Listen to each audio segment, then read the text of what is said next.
बिस्मिल्लाहिर्रहमानिर्रहीम, अस्सलाम वालेकुम। आज मैं जा रही हूँ भुने हुए मुर्गी के पंजे बनाने के लिए, जो बहुत ही मज़े का बनता है। और आपको पता है कि अभी सर्दियाँ हैं, तो सर्दियों में तो वैसे भी इसका सूप भी बहुत मज़े का बनता है और सालन भी बनाए तो वो भी बहुत अच्छा बनता है। तो चले मैं अपनी रेसिपी की जानिब चलती हूँ। 1 किलो पंजे लेकर आई हूँ और इसको मैंने घर पे ही साफ़ किया है।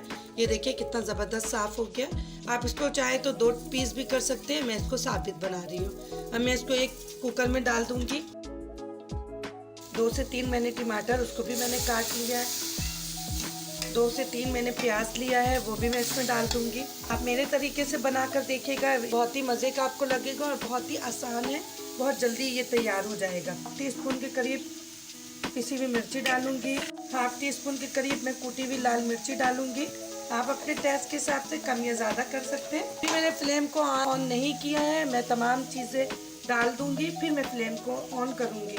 1/2 टीस्पून के करीब मैं इसमें हल्दी पाउडर डालूंगी। सर्दियों में इसका इस्तेमाल ज़्यादा से ज़्यादा करना चाहिए, क्योंकि इससे हमारे पैरों का दर्द वगैरह भी आराम से निकल जाता है और ये सर्दियों के लिए भी बहुत ही मुफीद है। 1/2 टीस्पून के करीब मैं इसमें ज़ीरा पाउडर डालूंगी। 1/4 हिस्सा मैं इसका काली मिर्च डालूंगी। करीब मैं इसमें नमक डालूंगी।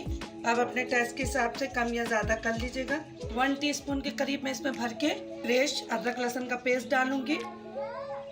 मैं 1 बड़ा चम्मच जो है वो ऑयल डाल दूंगी और इन तमाम मसालों को अच्छे से मिक्स करूंगी। ये तरीके से ज़रूर आप बनाकर देखिएगा, आपको यकीनन बहुत ही मज़े का लगेगा ये। अब इसमें मैं 2 गिलास के करीब पानी डाल दूंगी, ताकि हमारा ये पंजे जो हैं वो आराम से गल जाए। डाल रही हूँ, ये 1 गिलास हो गया। ये मैंने इसमें 2 गिलास पानी डाल दिया है। हमारे पंजे जो है वो बिल्कुल अच्छे से डीप हो गए। 10 से 15 मिनट के लिए मैं इसमें सीटी लगा दूंगी। अब मिलती हूँ मैं आपसे 10 मिनट के बाद। कितना ज़बरदस्त ये गल गया है। अब मैं इसको थोड़ा सा भून लूँ। ज़रूर ट्राई करिएगा। और सर्दियों में तो वैसे भी टांग का इस्तेमाल ज़्यादा से ज़्यादा करना चाहिए, क्योंकि ये देखिए हमारा पानी बिल्कुल खुश्क हो गया। मैं इसको अच्छे से भून लूँगी।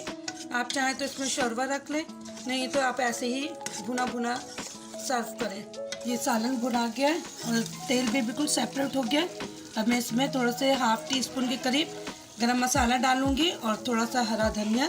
ये देखिए हरी धनिया डालूंगी, 2-3 हरी मिर्ची, और इसको 2 मिनट के लिए मैं ढकना बंद कर दूंगी। ये देखिए हमारा 2 मिनट हो गया। अब मैं इसको डिश में निकाल के दिखाती हूँ, इतने अच्छे से गल गया। ये देखिए मेरी रेसिपी बिल्कुल रेडी हो गई है। ये बहुत मज़े की बनी है। इसको आप रोटी के साथ भी खा सकते हैं, चावलों के साथ भी खा सकते हैं। अगर मेरी रेसिपी आपको अच्छी लगी हो तो अपने दोस्तों से शेयर करें, लाइक करें और मेरे चैनल को सब्सक्राइब करें और कमेंट्स बॉक्स में बताएं कि आपको मेरी रेसिपी कैसी लगी। अब मिलती हूँ एक नए दिन और एक नए रेसिपी के साथ। फ़ी अमान अल्लाह।